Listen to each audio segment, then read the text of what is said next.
Iran ने Bahrain पर हमले और ज्यादा तेज कर दिए हैं और ईरानी हमले में बहरीन में 32 नागरिक इसमें जख्मी हुए, जिसमें बहरीन के सित्रा में ईरान के ड्रोन अटैक देखने को मिले और सित्रा में कई सारे लोग वहां पर मौजूद थे। रिहायशी इमारतों को आप देखिए कैसे टारगेट लगातार ईरान की ओर से किया जा रहा है और सबसे ज्यादा खतरनाक यही होता है किसी भी युद्ध में, चाहे रूस यूक्रेन का युद्ध रहा हो, इजरायल हमास का युद्ध रहा हो, इसके अलावा इजरायल ईरान का युद्ध रहा हो, सबसे ज्यादा अगर नुकसान होता है तो देखिए देशों को आपस में ही नुकसान होता है। इकोनॉमी तो ढिलमुल होती ही है, इसके अलावा जो वहां पर आम नागरिक हैं वो परेशान होते हैं या फिर ऐसे नागरिक जो इन देशों में गए हैं काम करने के लिए, उनको सबसे ज्यादा कष्ट महसूस होता है। वो आखिर क्या करें, वो आखिर कहाँ जाए, ये अपने आप में बहुत बड़ा सवाल यहाँ पर है। आप देखिए ऐसे में डर का माहौल जो है वो तो लगातार बना ही हुआ है और ये तस्वीर आप देखिए किस तरीके से रिहायशी इलाके को यहाँ पर टारगेट किया गया। एक इमारत वहां पर थी, एक रेजिडेंशियल बिल्डिंग वहां पर थी, उसको यहाँ टारगेट किया गया। बहरीन में ईरान ने ये टारगेट यहाँ पर किया है और अब भी और हमले यहाँ तेज कर दिए गए हैं बहरीन में ईरान की ओर से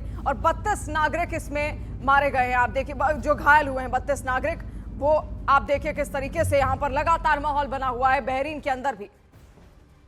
और अब देखिए बात पश्चिम एशिया की, जहां पर पश्चिम एशिया की जंग अब सिर्फ मिसाइलों और एयर स्ट्राइक की नहीं रही, ये साइकोलॉजिकल वॉरफेयर का भी मैदान बन चुकी है। इजरायल लगातार दावा कर रहा है कि उसने ईरान की मिसाइल और न्यूक्लियर ताकत को गहरी चोट पहुंचाई है। वहीं ईरान ऑपरेशन टू प्रॉमिस की नई लहर के साथ अमेरिका और इजरायल को जवाब दे रहा है। नेतन्याहू लेबनान को चेतावनी दे रहे हैं तो अमेरिका भी दुश्मन को खुली धमकी दे रहा है। यानी असली लड़ाई सिर्फ जमीन पर नहीं बल्कि दिमाग, डर और संदेश की जंग भी उतनी ही तेज चल रही है। Oh my God. Oh Jesus.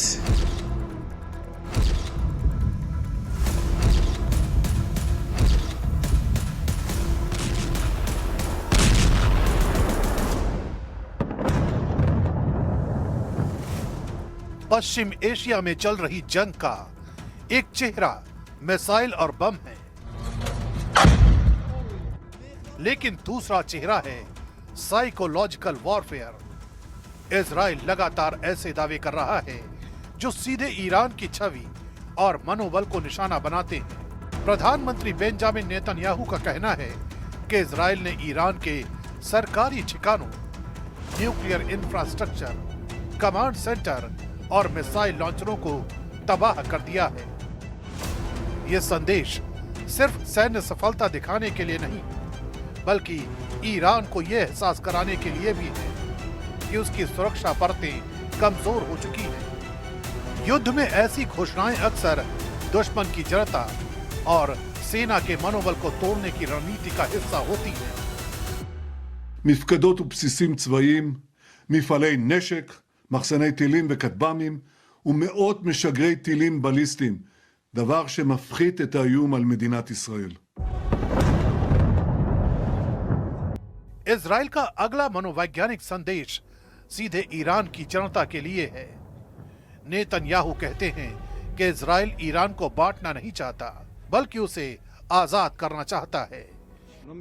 ये बयान सिर्फ एक राजनीतिक लाइन नहीं है बल्कि एक स्ट्रेटेजिक साइकोलॉजिकल मैसेज है। इसका मकसद ईरान की जनता और सत्ता के बीच दूरी पैदा करना है, यानी दुनिया को यह दिखाना कि लड़ाई ईरान के लोगों से नहीं बल्कि उसके शासकों से है। इतिहास में कई युद्धों में ऐसी रणनीति अपनाई गई है जहां दुश्मन देश की आंतरिक एकता को कमजोर करने की कोशिश की जाती है। כי איננו מבקשים לחלק את איראן. אנחנו מבקשים... इस मनोवैज्ञानिक लड़ाई का दूसरा मोर्चा लेबनान है। नेतन्याहू ने लेबनान सरकार को सीधी चेतावनी दी है कि वो हिजबुल्लाह से हथियार छीने और सीज फायर लागू करे। उन्होंने कहा कि अगर ऐसा नहीं हुआ तो हिजबुल्लाह की कार्रवाई के विनाशकारी परिणाम पूरे लेबनान को भुगतने होंगे। ואני שב ואומר לממשלת לבנון, האחריות שלכם היא לאכוף את הסכם הפסקת האש, האחריות שלכם לפרק את חיזבאללה מנשקו. אם לא תעשו זאת, התוקפנות של חיזבאללה תביא השלכות הרות אסון על לבנון. והגיע הזמן שגם אתם, תיקחו את גורלכם בידיכם. אנחנו בכל אופן, אנחנו נעשה את כל הדרוש כדי להגן על יישובינו.